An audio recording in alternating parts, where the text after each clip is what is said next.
কারিগরি শিক্ষার এই ক্লাসে আমি তোমাদেরকে স্বাগত জানাচ্ছি। আমি Zahed Ahmed Chowdhury, chief instructor computer, Dhaka polytechnic institute. শিক্ষার্থীরা, আজকে আমাদের বিষয় হচ্ছে ডাটা স্ট্রাকচার এন্ড অ্যালগরিদম। এই ডাটা স্ট্রাকচার এন্ড অ্যালগরিদম বিষয়ের আজকে আমরা তৃতীয় অধ্যায় নিয়ে কথা বলবো। আমাদের তৃতীয় অধ্যায়ের বিষয় হচ্ছে আন্ডারস্ট্যান্ড দ্য কনসেপ্ট অফ এরে। অর্থাৎ তৃতীয় অধ্যায়ে আমরা আজকে এরে নিয়ে কথা বলবো। প্রিয় শিক্ষার্থীরা, চলো শুরু করা যাক আজকের ক্লাসের বিষয়ের আলোচনা। আমরা প্রথমে আলোচনা করতে চাই লিনিয়ার এরে নিয়ে। একই টাইপের নির্দিষ্ট সংখ্যক এলিমেন্ট বা ডাটা স্টোর করতে পারি।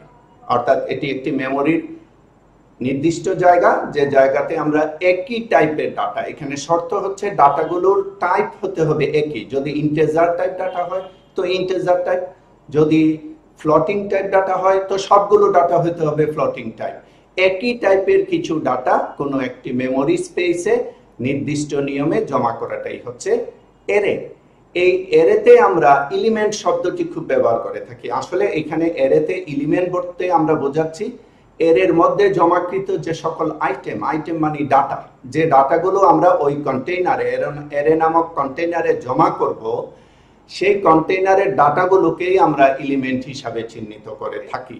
যে ডাটা স্ট্রাকচারের আমাদের একটা শ্রেণী বিভাগ ছিল, লিনিয়ার ডাটা স্ট্রাকচার এবং নন লিনিয়ার ডাটা স্ট্রাকচার। আমরা প্রধানত দুইটি ভাগে ভাগ করেছিলাম। এই লিনিয়ার ডাটা স্ট্রাকচারের মধ্যে এরে, স্ট্যাক, কিউ, লিংক লিস্ট, এরা হচ্ছে লিনিয়ার ডাটা স্ট্রাকচার। আর নন লিনিয়ার ডাটা স্ট্রাকচারের আমরা উদাহরণ বলেছিলাম ট্রি এবং গ্রাফস। তো আমরা আজকে যে ডাটা স্ট্রাকচার নিয়ে আলোচনা করছি এরে, এটি হচ্ছে আসলে এটি একটি লিনিয়ার ডাটা স্ট্রাকচার।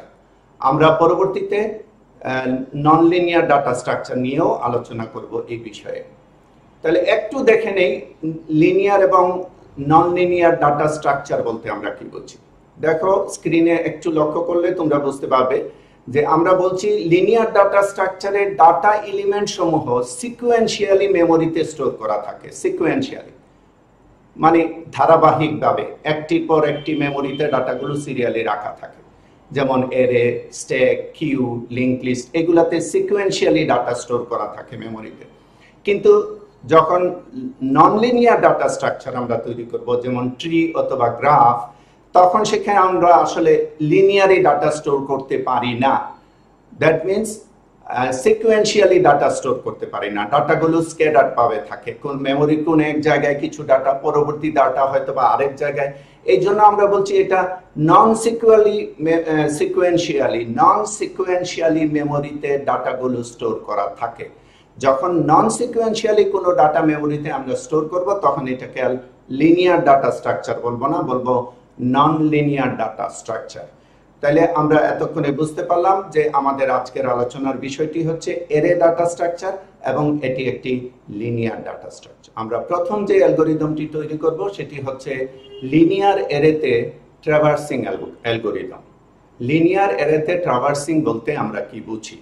ট্র্যাভার্সিং হচ্ছে যখন কোনো এরেতে সকল ডাটার উপর কমন কোনো অপারেশন অপারেট করা হয়, তখন এটাকে আমরা বলি ট্র্যাভার্সিং অপারেশন। শিক্ষার্থীরা, আমরা দ্বিতীয় অধ্যায়ে আলোচনা করেছিলাম, নিশ্চয়ই তোমাদের স্মরণ আছে, অ্যালগরিদম নোটেশন নিয়ে।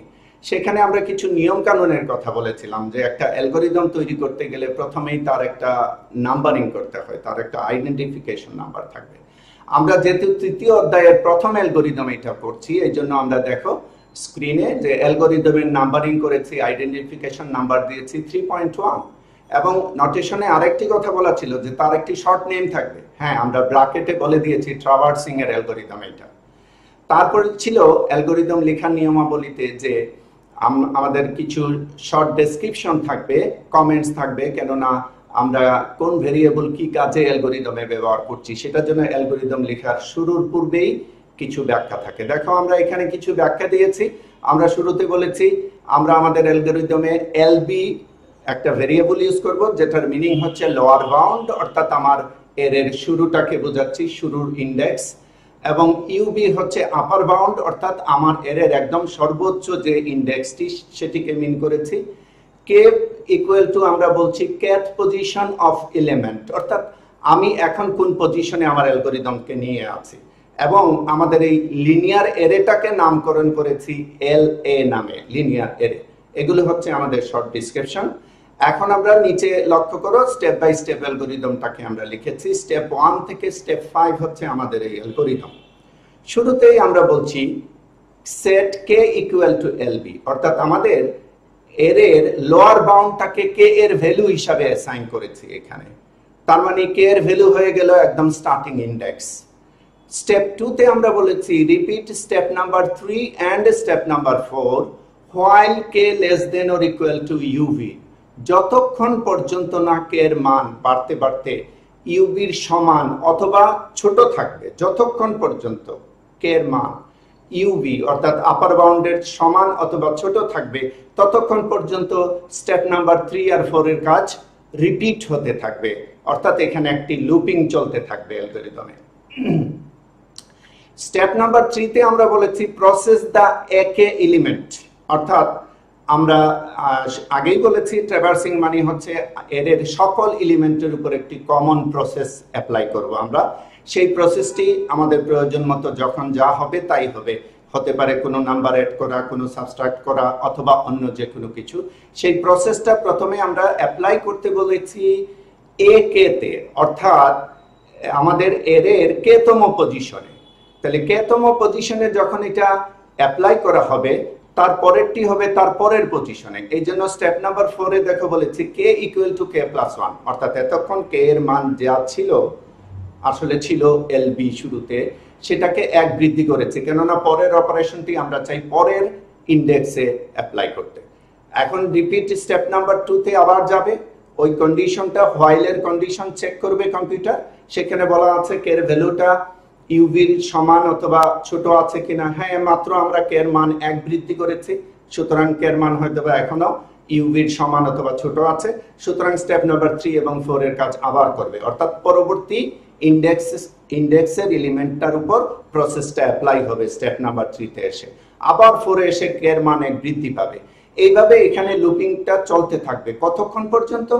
যতক্ষণ পর্যন্ত আমাদের এই কে এর ভ্যালুটা ইউভি এর ভ্যালুর বেশি না হবে। সমান হলেও কাজটি করবে, কেননা আমরা শেষ এলিমেন্ট পর্যন্ত আমাদের এই প্রসেসটি অ্যাপ্লাই করতে চাই। চলো এবার আমরা দেখব মেমোরিতে লিনিয়ার এরে কিভাবে উপস্থাপিত হয়, অর্থাৎ মেমোরি লোকেশনে কিভাবে লিনিয়ার এরে ডাটাগুলো অবস্থান করে।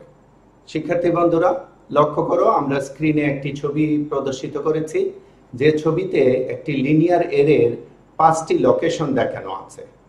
আমরা নাম দিয়েছি লিনিয়ার এরে এ। বাম পাশে আমরা দেখিয়েছি ইন্ডেক্স নাম্বার 1 2 3 4 5 পর্যন্ত। ডান পাশে তার বেস অ্যাড্রেস আছে, অর্থাৎ মেমোরির অরিজিন যে অ্যাড্রেস, আর মাঝখানে দেখিয়েছি তার ডাটাগুলো। এটাই লক্ষণীয় যে মেমোরিতে লিনিয়ার এরে ধারাবাহিকভাবে থাকে। আমরা একটু আগে বলেছিলাম সিকুয়েন্সিয়ালি থাকে, ধারাবাহিকভাবে। খেয়াল করে দেখো, ইন্ডেক্স 1 এর পরে ইন্ডেক্স 2, ইন্ডেক্স 2 এর পরে ইন্ডেক্স 3, এবং বেস অ্যাড্রেসগুলো খেয়াল করে দেখো সবগুলো অ্যাড্রেস 2 2 করে বৃদ্ধি পেয়েছে, কেননা দুটি মেমোরি লোকেশন নিয়ে এখানে একটি কন্টেন্ট স্টোর হয়। সেজন্য প্রথমটির বেস অ্যাড্রেস হচ্ছে 1000, পরেরটি 1002, 1004, 1006, 1008। তার মানে এখানে কোনো অ্যাড্রেসের জাম্প হয়নি, ধারাবাহিকভাবে সবগুলো মেমোরি। আমরা যাকে 1000 দেখছি সে আসলে 1000 আর 1001 নাম্বার মেমোরি লোকেশন ব্যবহার করেছে।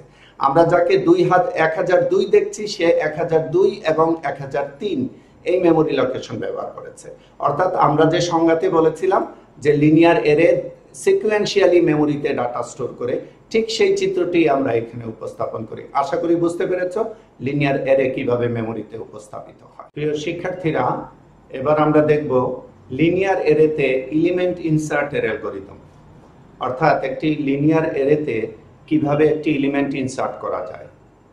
তার অর্থ হচ্ছে এই পূর্ব থেকে লিনিয়ার এরেটি তৈরি করা আছে, তার মধ্যে এলিমেন্ট অলরেডি স্টোর করা আছে, আমি পরবর্তীতে নতুন কোনো এলিমেন্ট ইনসার্ট করতে চাই। ইনসার্ট আর অ্যাপেন্ডের মধ্যে বেসিক পার্থক্যটি হচ্ছে, অ্যাপেন্ড বললে আমরা বুঝি কোনো একটি এরের শেষ পজিশনে গিয়ে নতুন একটি ডাটা সংযোজন করা, আর ইনসার্ট বলতে সাধারণত বোঝায় কোনো একটি এরের মাঝখানে কোনো একটি লোকেশনে নতুন একটি ডাটা ইনসার্ট করা। সেক্ষেত্রে প্রয়োজন হয় ওই লোকেশন থেকে পূর্বের ডাটাটিকে ডানে শিফট করে নেওয়া, এবং সেই ক্ষেত্রে ডানের যত ডাটা আছে সকল ডাটাকে সিরিয়ালি এক স্টেপ সরিয়ে নেওয়া ডান পাশে, তারপর ওই শূন্য জায়গাটিতে আমরা সাধারণত ইনসার্ট করে থাকি। শিক্ষার্থীরা, আমরা যদি আমাদের অ্যালগরিদমটি খেয়াল করি তাহলে দেখো, অ্যালগরিদমে আমরা প্রথমে নামকরণ করেছি ইনসার্টিং অ্যালগরিদম, তার কিছু ব্যাখ্যা দিয়েছি। এখানে কে হচ্ছে ওই পজিশন, কেথ পজিশন যেখানে আমরা ডাটা ইনসার্ট করতে চাই, এর জন্য বলেছি K equal to kth position of inserting element. L A হচ্ছে লিনিয়ার এরে, এন মানে হচ্ছে নাম্বার অফ এলিমেন্ট ইন এরে, অর্থাৎ এরেতে এখন টোটাল কতটি ডাটা আছে সেটা হচ্ছে এন। তো আমরা স্টেপ নাম্বার 1-এই বলেছি যে জে ইকুয়াল টু এন, অর্থাৎ এন বলতে আমাদের টোটাল এলিমেন্ট সংখ্যাকে জে দ্বারা প্রথমে অ্যাসাইন করে নিয়েছি। এবং স্টেপ নাম্বার 2-তে বলেছি যতক্ষণ পর্যন্ত জে এর মান while j greater than or equal to k, যতক্ষণ পর্যন্ত জে এর মান কে এর সমান অথবা বড় থাকবে ততক্ষণ পর্যন্ত স্টেপ নাম্বার 3 এবং 4 রোটেট করতে থাকবে, রিপিট হতে থাকবে। দ্যাট মিন্স এখানে একটি লুপিং চলতেই থাকবে যতক্ষণ পর্যন্ত না আমাদের জে এর মান কে এর সমান অথবা বড় না হবে।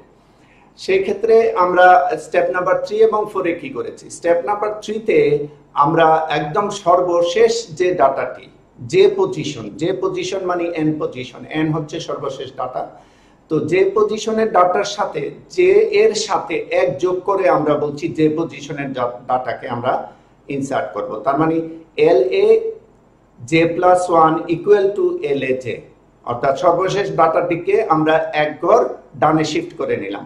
তারপর জের মান 1 মাইনাস করে নিয়ে পরবর্তীতে আবার লুপটি যখন কমপ্লিট করবে তখন সে আবার নতুন করে আরেকটি ডাটাকে ডানে শিফট করবে। এইভাবে কেথ পজিশন পর্যন্ত সে রোটেট করতে থাকবে এখানে স্টেপ নাম্বার 3 আর 4-এ। যখন কে পর্যন্ত ডাটা শিফট করা হয়ে যাবে তখন স্টেপ নাম্বার 5-এ গিয়ে সে নতুন ডাটাটি ইনসার্ট করবে, এবং স্টেপ নাম্বার 6-এ গিয়ে সে এন এর মান 1 বৃদ্ধি করবে, n equal to n plus 1। কেন না, এখানে আমরা তো টোটাল ডাটা যা ছিল n তার ভ্যালু 1 বৃদ্ধি করেছি, কেননা নতুন একটি ডাটা ইনসার্ট করেছি। এই জন্য অ্যালগরিদমটি শেষ করার পূর্বে n equal to n plus 1 করা হয়েছে, তারপর অ্যালগরিদম থেকে এক্সিট করা হয়েছে। অর্থাৎ সব মিলে এখানে যে কাজটি হয়েছে সেটি হচ্ছে আমার তৈরি করা লিনিয়ার এরের মাঝখানের কোনো একটি লোকেশন, অর্থাৎ কেথ লোকেশনে আমি একটি নতুন ডাটা ইনসার্ট করেছি, এবং কেথ লোকেশন থেকে শুরু করে ডানের সকল ডাটাকে আমি এক ঘর করে একটি ইন্ডেক্স করে ডান পাশে শিফট করে আগে নিয়েছি, তারপর আমার নতুন ডাটাটি ইনসার্ট করেছি। এটাই হচ্ছে কোনো একটি লিনিয়ার এরেতে যদি নতুন কোনো ডাটা ইনসার্ট করতে হয় তার অ্যালগরিদম। আশা করি তোমরা বুঝতে পেরেছো অ্যালগরিদম। প্রিয় শিক্ষার্থীরা, এতক্ষণ আমরা জানলাম কিভাবে একটি লিনিয়ার এরেতে ডাটা ইনসার্ট করা যায়। এখন আমরা দেখব কিভাবে একটি লিনিয়ার এরেতে কোনো একটি ডাটা ডিলিট করা যায়। অর্থাৎ লিনিয়ার এরে তৈরি করা আছে, তার মধ্যে ডাটা স্টোর করা আছে, আমার কোনো একটি ডাটা যদি ডিলিট করার প্রয়োজন হয় সে ডাটাটি কি করে ডিলিট করব। একটি সহজ উত্তর হতে পারে এখানে যে ডাটা ডিলিট করার ক্ষেত্রে আমি ওই এরেতে ডাটাটা 0 করে দিলেই হয়, কিন্তু তাতে করে আমাদের মেমোরি অপচয় হবে। কারণ কোনো একটি ডাটা ডিলিট করার পর ওই ডাটার পরবর্তী যতগুলো ডাটা আছে তাদেরকে যদি আমি টেনে নিয়ে এসে ওই জায়গাটি ফিল আপ না করি মেমোরিতে, তাহলে এই মেমোরিটা আর আমি ইউজ করতে পারবো না। এই জন্য ডিলিটিং এর ক্ষেত্রে আমাকে যেটি করতে হবে, যে পজিশন থেকে এলিমেন্ট আমি ডিলিট করব তার ডানের সকল ডাটাকে এক স্টেপ করে বাইরে সরিয়ে নিয়ে আসতে হবে, তাহলে আমার ডিলিট করা জায়গাটি ব্যবহারের যোগ্য হলো, অর্থাৎ ব্যবহারের মধ্যে চলে আসলো। তোমরা খেয়াল করে দেখো, আমরা এরেতে এখানে অ্যালগরিদমে যে স্টেপগুলো দেখিয়েছি, আমরা প্রথমে অ্যালগরিদমের নাম দিয়েছি 3.3 ডিলিটিং অ্যালগরিদম, এবং আমরা স্টেপ নাম্বার 1-এ যেটা বলেছি যে সেট জে ইকুয়াল টু কে, অর্থাৎ কে হচ্ছে আমাদের কেথ পজিশন অফ এরে, যে পজিশনের ডাটাটাকে আমরা ডিলিট করতে চাই, এটি হচ্ছে কে। তাহলে ওই পজিশনের ইন্ডেক্স নাম্বারটি জে এর ভ্যালু হিসাবে প্রথম সেট করে নিলাম স্টেপ নাম্বার 1 এ। স্টেপ নাম্বার 2 তে আমরা বলেছি যে স্টেপ 3 and 4 ততক্ষণ পর্যন্ত রিপিট করবে যতক্ষণ পর্যন্ত while j less than n, যতক্ষণ পর্যন্ত j এর ভ্যালুটা n এর চেয়ে ছোট থাকবে ততক্ষণ পর্যন্ত সে রোটেট করবে। কাকে রোটেট করবে? লুপিং করবে কার মধ্যে? স্টেপ নাম্বার 3 এবং স্টেপ নাম্বার 4 এর মধ্যে। দেখো স্টেপ নাম্বার 3 তে আমরা বলেছি set laj equal to laj plus 1। এর অর্থ হচ্ছে laj তে এখন আমরা laj প্লাস 1 এর ডাটা নিয়ে আসবো। এর অর্থ হচ্ছে ক্যাট পজিশনের ভ্যালুটা আগে জের মান হিসাবে স্টেপ নাম্বার 1 এ আমরা সেট করেছি। তাহলে ক্যাট পজিশনে সেই ডাটাটাকে নিয়ে আসছি যেটা ক্যাট পজিশন প্লাস 1 করলে যে ডাটাটা হতো সেটাকে। সেজন্য আমরা এখানে বলেছি laj ইকুয়াল টু হচ্ছে laj প্লাস 1, অর্থাৎ ক্যাট পজিশনের ইমিডিয়েট ডানের ডাটাটিকে ক্যাট পজিশনে নিয়ে আসছি, অর্থাৎ যে পজিশনের ইমিডিয়েট ডানের ডাটাটিকে যে পজিশনে নিয়ে আসছি। নিয়ে আসার পর এবার তারপরের ডাটাটিকে তার বাই এক স্টেপ সরানো দরকার। সেজন্য আমরা স্টেপ নাম্বার 4 এ বলেছি j equal to j plus 1 set করতে হবে j এর ভ্যালু 1 বৃদ্ধি করে, অর্থাৎ এতক্ষণ যদি j এর ভ্যালু 5 থেকে থাকে তাহলে laj equal to laj plus 1 এর অর্থ হচ্ছে 6 এর ডাটা 5 এ নিয়ে এসেছি। এবার 6 খালি হয়েছে, এবার 6 এ আনতে হবে 7 এর ডাটা। এই জন্য j এর ভ্যালুকে আমরা স্টেপ নাম্বার 4 এ এসে 1 বৃদ্ধি করে নিলাম, 6 করে নিলাম।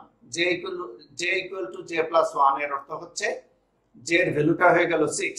এবার যখন স্টেপ নাম্বার 3 তে গিয়ে আবার laj equal to laj plus 1 করবে তখন সে laj মানে 6 নাম্বার পজিশনে laj প্লাস 1 মানে 7 নাম্বার পজিশনে ডাটাটাকে 6 নাম্বার পজিশনে নিয়ে আসবে। এবার আবার 7 খালি হয়ে গেল, আবার এই জন্য j এর ভ্যালুটাকে আমরা 1 বৃদ্ধি করে j equal to j plus 1 করছি, অর্থাৎ 6 থেকে 7 করে নিচ্ছি। এবং এই লুপিংটা চলতে থাকবে ততক্ষণ যতক্ষণ পর্যন্ত আমার while এর কন্ডিশন, অর্থাৎ স্টেপ নাম্বার 2 তে আমরা যে কন্ডিশনটি দিয়েছি while j less than n, যতক্ষণ পর্যন্ত n এর ভ্যালুটা j এর ভ্যালুটা n এর কম থাকবে ততক্ষণ পর্যন্ত এই লুপিং চলতে থাকবে। তাতে কি হচ্ছে, একটি পর একটি ডাটা একটি করে ইন্ডেক্স বাইরে সরে নিয়ে আসা হচ্ছে। কেননা আমরা যে পজিশনের ডাটাটিকে ডিলিট করতে চাই, তাহলে প্রথম যখনই আমরা যে পজিশনের ডাটাটিতে j প্লাস 1 এর ডাটা নিয়ে আসলাম আসলে যে পজিশনের ডাটাটি ডিলিট হয়ে গেল, এখানে আলাদা করে ডিলিট করার আর কোনো প্রয়োজন নাই। তাহলে শিক্ষার্থী বন্ধুরা এখানে লুপিং হওয়ার পর 3 এবং 4 লুপিং হওয়ার পর যখন স্টেপ নাম্বার 5 এ আসবে তখন আমরা বলছি সেট করো n equal to n minus 1। কেন এই n মাইনাস 1?